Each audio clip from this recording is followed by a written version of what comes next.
What's going on? Yeah, Godzilla versus Kong.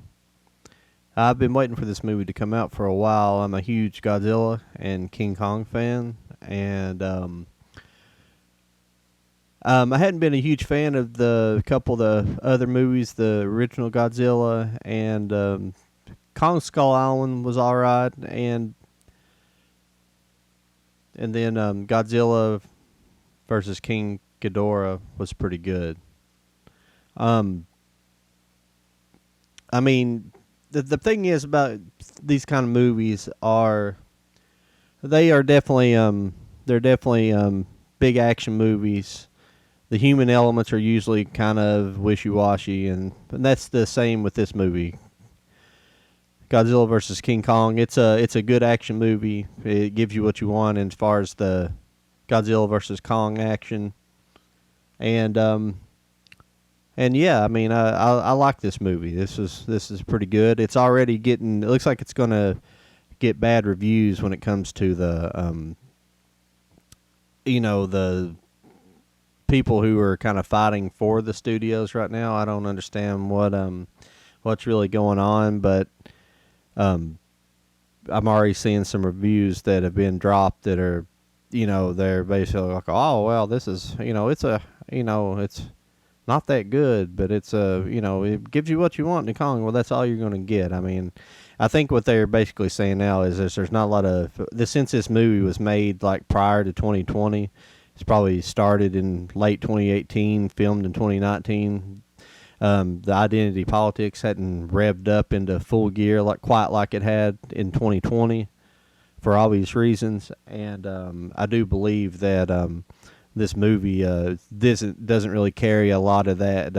It doesn't carry any of that baggage with it. It's the human elements don't really have anything to do with it. The cast isn't highly diverse, which that don't make any difference to me. That's it. If it is, it is. It is, and as long as it's decent. I didn't really find I thought some of the acting was a little over the top. Let's look at this here. It was directed by Adam Wingard. He has just done some horror movies previously. It looks like I'm looking at Wikipedia for this stuff right now. I'm not real familiar with his work. It has Rebecca Hall in it, which I always thought's really hot, and Millie Bobby Brown's in it.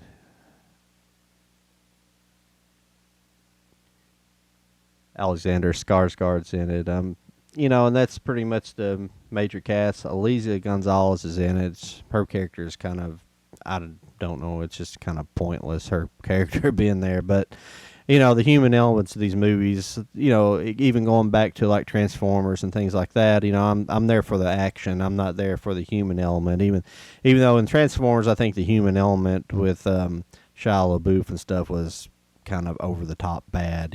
That's kind of a trait of those movies, and is this like some of the human elements are bad. But I mean, Transformers, the cartoon was, if you go back and watch those, and a lot of people don't really go back and watch those as adults and realize, wait a minute, these are pretty bad. They're not that good. If you go back and watch them as adults, they're fun to watch, but the cartoons aren't that great. When you're a kid, they're all exciting because you're just all about the Transformers. You just want the toys and you want to collect them. But when you go back and watch the TV shows as adults, it's not as good. But I love Kong and I love Godzilla. But the kind of a throwback to the Mechagodzilla movie, and I believe it's the Mechagodzilla. I had to go back and watch. It's I think they're in multiple Godzilla movies where there's actually a flying craft. In this movie, they actually, to get to the basically the plot of the movie is they're going to in the Kong versus Godzilla. The plot is they're trying to get Kong back to the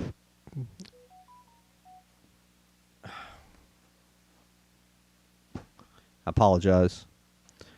My notebook over there didn't want to connect to the internet, but then right in the middle of the video, it decides it wants to become active, and that's how it works, isn't it? But basically, they're trying to get back to the inner Earth, which is kind of established in the last they basically assume that these Titans come from this Hollow Earth, which is a conspiracy theory that I've heard about for years, and it's just fun. This movie's full of like conspiracy theory stuff. It's got one of the characters who's kind of a conspiracy theory podcaster and chaser of sorts, and and they're basically the crew, they're going to try to get Kong back to. They're basically using Kong to lead them back to the Hollow Earth because it had failed in previous attempts, and now they've developed this craft to be able to withstand the gravitational shift between going from outer Earth to inner Earth, basically. So now they're using Kong to get back to there, and they're going to use Kong to lead them back to the inner Earth. So you got that going on. You got that crew, and then you got the other crew who are working on Mechagodzilla, they've designed Mechagodzilla to wipe out the Titans, basically King Kong, but Mechagodzilla can't be powered correctly without the power source from the inner Earth, basically. So they're basically, there's like covert operation also to steal the power source from inner Earth to power Mechagodzilla. So and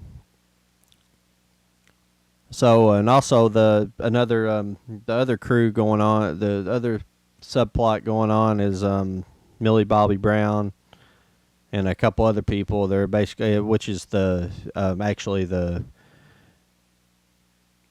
it's the guy who's the conspiracy theorist. They're on a quest to they're kind of on a side quest to find out the truth, even though all this stuff's kind of happening all around them. But he works for the company that's making Mechagodzilla and kind of the evil people so they're kind of on a quest to find the truth, and the side quest is kind of stupid. It's kind of basically the subplot to uncover the actual plot of the movie for the mechanism to uncover the plot of what's going on during the movie. You find out your secrets are kind of being revealed by this crew, keeping what they're finding out. It's kind of a simultaneous thing. It's happening in real time on one side, and the other side it's kind of happening with another crew. So but yeah, I'm sorry I'm rambling on about all this stuff, but it's just I should just come out and say you should watch it. I don't know if I think even though I watched it at home, I think I will go to the theater, and I will try to go to the theater and see this. I do want to see it on the big screen, and I would like to put support into it and seeing it on the big screen. So it'll you basically to sum everything up, I believe this movie is going to get bad marks by the mainstream reviewers. Just because I don't know, they try to put people on there. It's somebody else said it already in a review that I watched earlier. They said basically, these people think it's supposed to be Citizen Kane or something, these movies are not. I mean, there's so many people who are hypercritical about action movies.